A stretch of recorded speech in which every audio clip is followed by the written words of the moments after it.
Thank you so very much for joining us. This is still Enterprise Morning, reaching you from Enterprise Television. Let's head straight to our conversation for today. The Northern Elders Forum NEF has called for the immediate termination of the Memorandum of Understanding MOU signed between the Federal Inland Revenue Service FIRS and France's tax authority, Direction Générale des Finances Publiques. In an open letter addressed to the federal government and the National Assembly, the forum warned that the argument poses a serious threat to Nigeria's economic sovereignty and national security, describing it as a dangerous tax data agreement that could expose the country's most sensitive economic information to foreign control. Very true. The letter signed by NEF spokesperson Professor Abubakar Jiddere argued that the MOU goes beyond technical cooperation and amounts to an unprotected gateway into Nigeria's tax infrastructure. Now, the elders cautioned that France's historical engagements in Africa have often led to economic manipulation, political pressure, and long-term dependency, urging Nigeria not to repeat what they described as costly mistakes made by other African nations. Now, they warned that granting a foreign government access to tax data could expose Nigeria to economic espionage, surveillance, and geopolitical blackmail. Now, let's get talking. We still have Barrister Evans Ofeli joining us from Toronto in Canada. Barrister, it's so sweet that we have you, especially with your level of experience as a lawyer. You must have had one or two cases in tax and all. What's your take on this particular matter as brought forward by the Northern Elders Forum, especially connected to the neopolitical persistence of France in other Francophone countries that we can see is not doing them well in their various economies? Yes, I think that call from the Northern Elders Forum is very, very important because it was Générale that wrote in the Arrow of God that if an elder is at home, the she-goat must not be left to suffer the pains of parturition on its tether. At a time when most countries in Africa, most Anglophone, Francophone countries rather in Africa, and distancing themselves away from France because of that long dependency on the resources of their colonies. Okay, that is when our president is embracing France and then bringing them on board, to the point of engaging them on tax issue, violating our economic sovereignty. I don't care the response that the government gave. I've seen the response. The response is superficial. The government tries to say that no, that the MOU is based on its advisory, and they are not giving out tax data and information, financial report to. That is advisory, is this, is that, and the rest of. But they didn't show us the content of that agreement. We need to have the content of that agreement. It's nowhere. It's classified. That document must be declassified and put in public domain so that we can look at it and ascertain from a legal standpoint whether truly it is just advisory. And because they argue there that the government argued there that France have had a good tax system for decades, which is true. France have one of the best tax laws in the world because the tax in France, they were almost 40% because education is free up to master's level. Okay? And so when you start to work, you begin to contribute for those who are coming behind. Okay? Because the ones contributed by people ahead of you are the ones they used to pay your fees and settle all that. So no doubt they have a good financial system. They have a good taxation policy and laws. Okay. But they are not using any foreign country to manage that process. Okay. It's not a different country that's managing that process. Here we have the FIRS, which is established by law to take care of this issue. You understand? So when you bring a foreign country into it, you are violating the law that set up the FIRS. That's the truth. Because the FIRS is supposed to look into it, cater for the financial issue as regards tax, and make policies and laws around it. Okay. So if you want to have a bilateral agreement with a foreign nation, it should be something that we do not have the expertise. You understand? It should be something like maybe we don't have the expertise. Maybe like the angle that the president is supposed to seek for foreign intervention, he will not do that. Our armed forces, for example, need foreign alliances to fight insurgency and to fight insecurity. He will not do that. He will not think that direction. He claimed to be an accountant. He claimed to be a tax expert. He wants to widen the tax net and widen everything and kill everybody at the same time. But he will not think through on priority. That has been the problem of this president. He does not know how to prioritize. He doesn't know what should come first. He doesn't know scale of preference. That has been the problem of this president. He thinks that you can model everything at the same time, just be modeling things. You understand? They want us to believe that no, we should think deeper about it. That this thing is about consultancy, and they made it look like, is it coming free? Have they made it known to us what it's going to cost us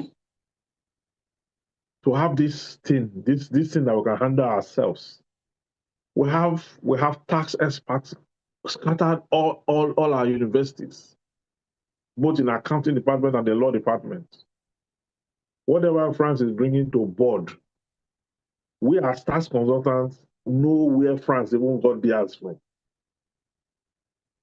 And then we can handle this local. This is not anything we need foreign expertise. Taxation is not anything we need foreign expertise. You can even copy the model without bringing them on board. But because he just wants to be in France every time, and he thinks that we enjoy it as citizens. He thinks that we enjoy it as citizens. You understand? The consequences will linger. Now, the content of this MOU, we don't know. And it's going to be binding on us. It's going to be binding on us. And this is a call to the National Assembly, if you still have one. By Section 12 of the Constitution, okay, any bilateral agreement of such nature, before it can become binding and part of the policies of this country, the National Assembly must ratify that MOU, that bilateral agreement. Must ratify it, must bring it under municipal ratification by law before it can be binding on us and the rest of that. This, have we looked at it? Is it going to serve us? Is it going to serve the purpose for which? Or we're just doing it because we want to be in bed with France all the time, and we just want to make sure that at a time when people are distancing themselves, countries who have seen the dominance and the long exploitation that France have, in its sleeves against African countries, small African countries, big African countries, whatsoever. Most of their colonies don't want to even hear about them again because they have underdeveloped a lot of places. The likes of Mali, the likes of Niger, the likes of, don't want to hear about them. So this thing about it's not like that. They should go and look into this thing proper. I see this as a frivolous venture. It is self-serving. It is nothing to write home about. There's no explanation they want to give us. There's no explanation they want to give us. Because even when France start to make contribution in this tax thing and all that, it's from the standpoint of their own their own country. In their country, they have potable water. When they tax people, they give them potable water. They give them light. When they tax them, the people have light. The people have gas. You know, they have central sewage system. They don't defecate on the expressway. They have central sewage system. And their tax cover all that. Okay? They have roads, good roads. There are no potholes in France. They have all the basic amenities for a functionable society. They have everything. Here, from last year to this year, we've been talking tax. I've seen this government that's talking about tax have provided amenities, basic amenities for the people it intends to tax. Taxation comes with responsibility. We're not ready for the responsibility. We're just looking at the money and the population. We're looking at the money, calculating what they're going to get. The number of people who are above 18 is this. Number of people working is this. Number of people earning this is this. If we do this, we are going to get this money. That's what we're talking about. In this world, it's talking about tax. It's about revenue generation. Nobody is talking about the amenities that the citizens need to be sane, to be able to pay tax themselves. Nobody's talking about it. So I don't really know what this government wants to do, because it will push this country to a point where people will revolt. People will revolt. And the whatever 10,000 or whatever army or police you have will not be able to contain the revolt that will follow this lack of tax and lack of doing things the right way.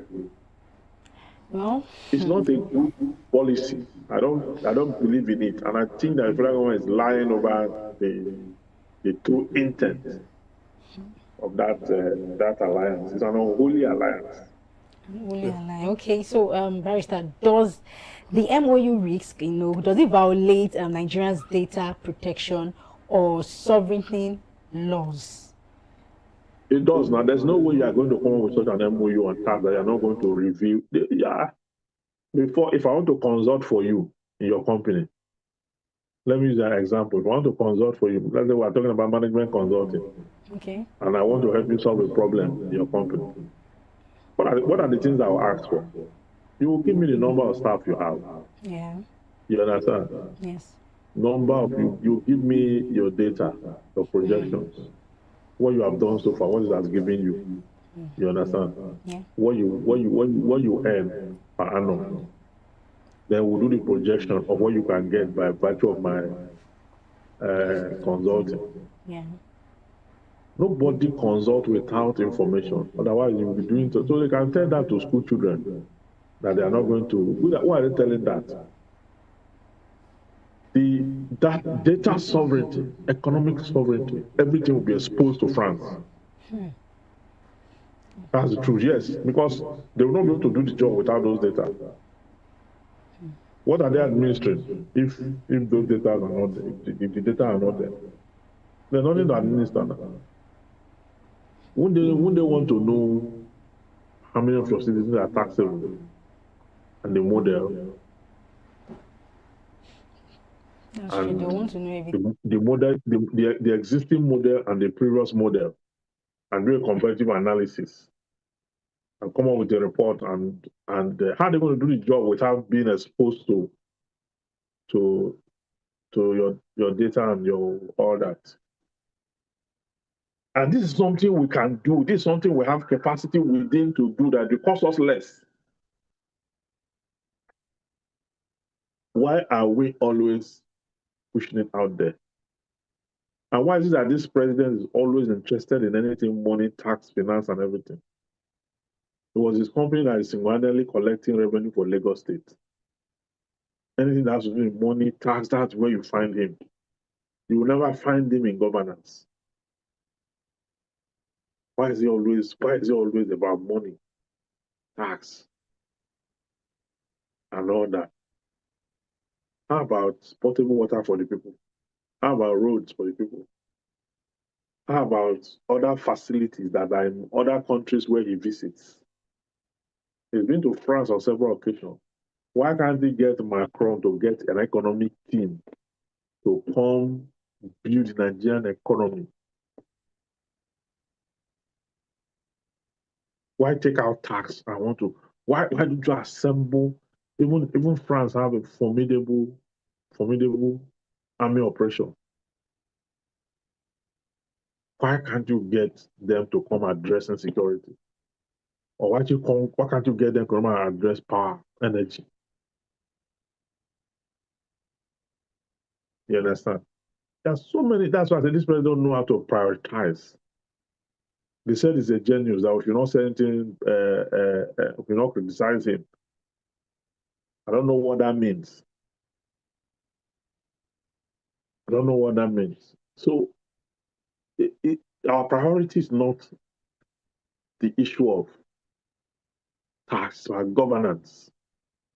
Let him get the right consultants to fix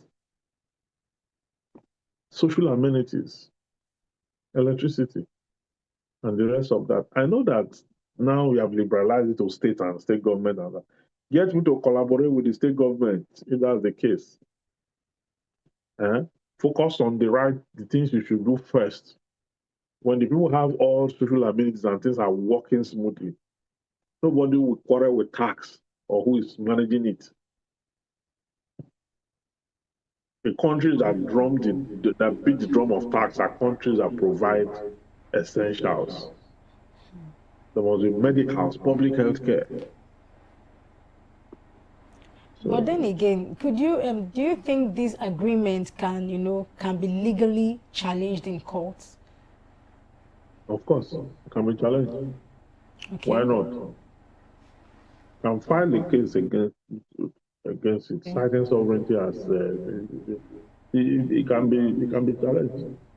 It can be challenged because the government cannot keep doing wrong unchallenged. All right. Yes. So, barrister, because it's very important you talk about this decision being challenged in court. But let's get down memory lane for a bit. I'm not holding brief for the FIRS or the Nigerian government, but let's maybe do a devil's advocate here. In the 50s, when Akintola Williams and Co. Was the biggest indigenous accounting and tax firm in Nigeria.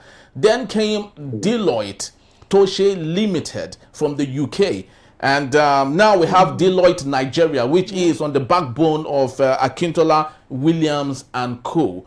At that time, I love to believe, the data is not there, but I love to believe lots of people equally raised eyebrow that it wasn't good. And maybe they would have loved Akintola, Williams, and Co. to be there forever. But they needed experts at the time, which I would love to believe this French tax company is bringing to Nigeria. Don't you think that makes sense to some extent? If you juxtapose it with Deloitte being a backbone of tax in Nigeria and accounting, supervision and advisory today. My quarrel is not so much about the tax, but about the citizens and governance and priority. This president does not know how to prioritize, and it should be taught how to prioritize. It should know what should come first. If we are going to have external hands on anything, it should be about security first. It should be about security first. Because the one he's dealing with that is using foreign whatever to want to deal with now, it's an issue that can be dealt with internally. And why even delegating or alienating that particular sphere to France? Why France? It has a very good tax system, correct? I know. But why France? Why are you bringing France into our sovereignty? Why are you giving them so much leeway into the Nigerian affairs. Why? That questions we want to know. It's not all of us that are in bed with France. Not like we hate them. No, we're not excited. You are excited with France, and we are not excited. I'm not. So, my take on this is the lack of priority, the lack of knowing what to do, the right thing to do, and how to manage it, and the constant drumming about taxation without the necessary facilities on ground. The unnecessary drumming of taxation upon the hollowness and the emptiness of this society. It's the citizens that are going to pay this tax. The citizens are the ones that are going to pay this tax. Okay? Those citizens are not empowered.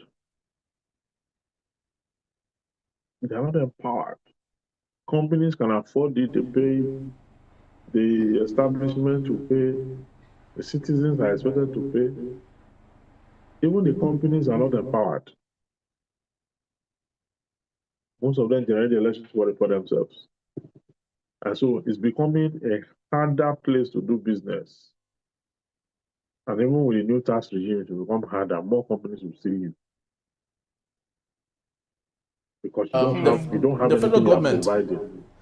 Yes, the federal government actually last week released about 20 names of social media content creators that will help it propagate the tax information so that Nigerians would understand. Some of them have pulled back to say they won't be used, by the APC to propagate all of these messages and more. But Badis, speak to us on the perception that we will be showcasing to the world. As we speak today, 11 of our military personnel are still being held in Burkina Faso. Our C-130 Hercules is still there, which shows that these little countries do not see us as anything any longer. The Sahel state above us don't regard us for anything. Now, with our fraternity with Emmanuel Macron and France particularly, what damage do you think this would further do to Nigeria's perception in the sub-region and internationally? It's serious damage already. That's what I'm talking about. I watched a full video of it last night on what these people are saying about that. Now, I didn't even know about this tax thing. They are bringing them and all that. And these people are seeing all these things they are doing. And we have a pending case in Burkina Faso. You understand? Do you know that the same France, the Burkina Faso government, early this year, imprisoned 4 of their citizens on an issue. I can't remember the issue, but it dealt with sovereignty too, just like this.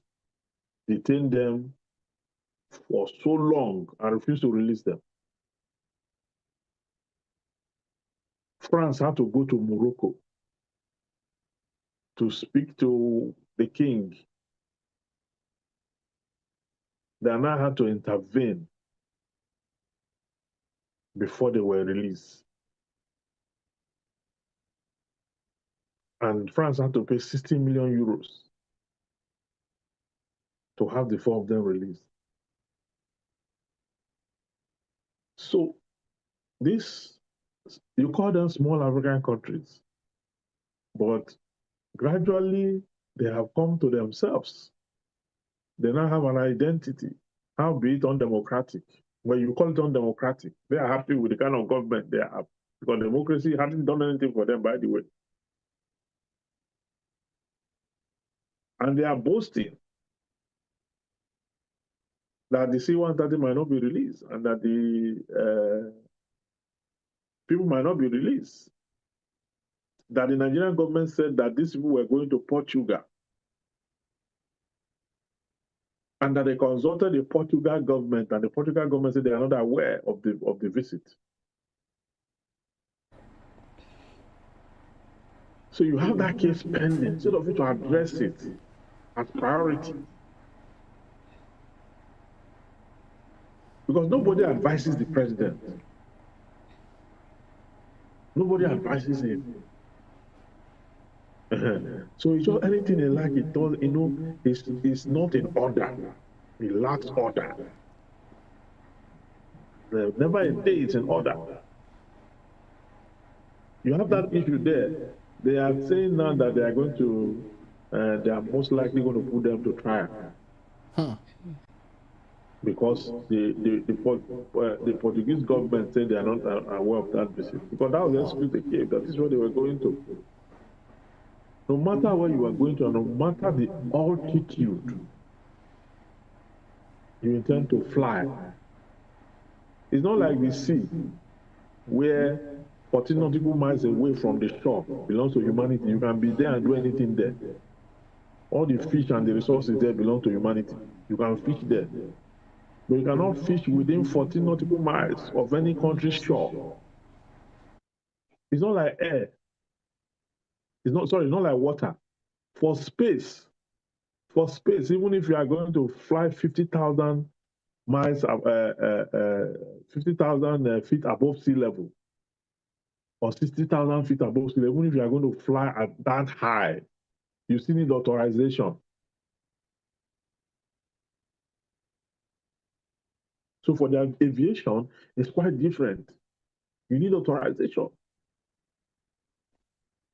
So if you don't have that authorization, and it's not a commercial jet, it's a military jet. So an issue like that borders on diplomacy that ought to be addressed, because the greatest grievance that the Francophone country have against Nigeria is the current Nigerian president's relationship with France. There's no other thing they are holding against Nigeria other than that. So this is the time as a president, your actions, your words, your stimuli, your whatever you do have larger implication, influence. Whatever you do, the optics matters as a leader. The optics matters. Not like he won't pay attention to these countries. He doesn't pay attention to their affairs. Just about France. France, all the time, France.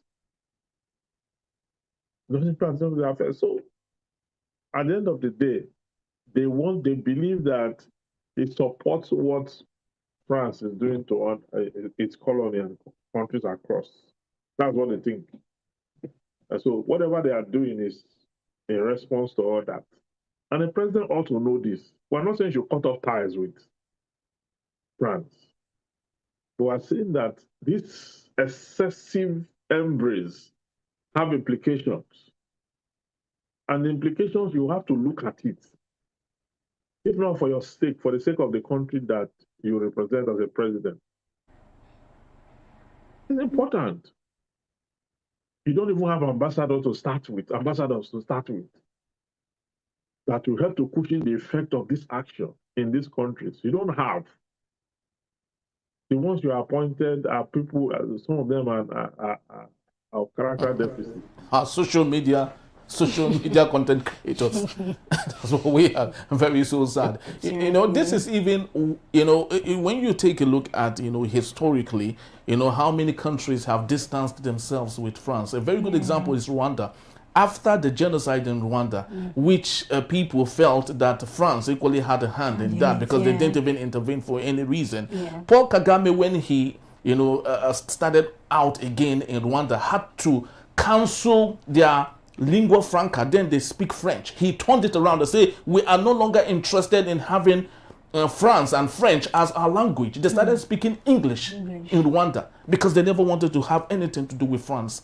And here we have a country like France, and we are beginning to embrace them like their assignment strings. It's actually Definitely very we're going sad. to see results. I just hope the result comes out well, because I see no reason our government should just keep, allowing this. Just like what Barrister said, if only this country, France, can even provide us amenities, these important things that we need in our country, like good road, security, and the likes of them, I think we would even be happy to embrace them to come and help us with their tax and everything. Positively, yeah. Right? So because if there's no security, who would now pay the tax? Yeah, definitely. It's still the citizens. And one thing about these taxes is the poor man that will still pay more of that tax. Yes. And most of our content creators, they are not really doing the whole thing so well, and they are even exposing the middle class or the poor masses. They are exposing, okay, take for instance, you go on TikTok and you start hearing, come, let me teach you how to make 200 million within 2 days. I'm like, God, if this government should see, they will think we have money in the house.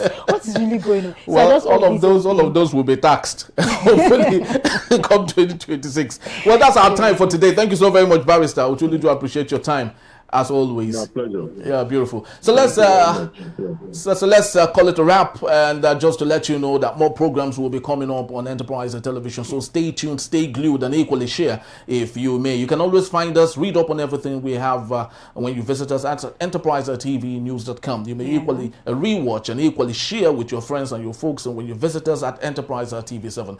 I am Henry Igwebike. And I am Kehinde Bodrin. Have a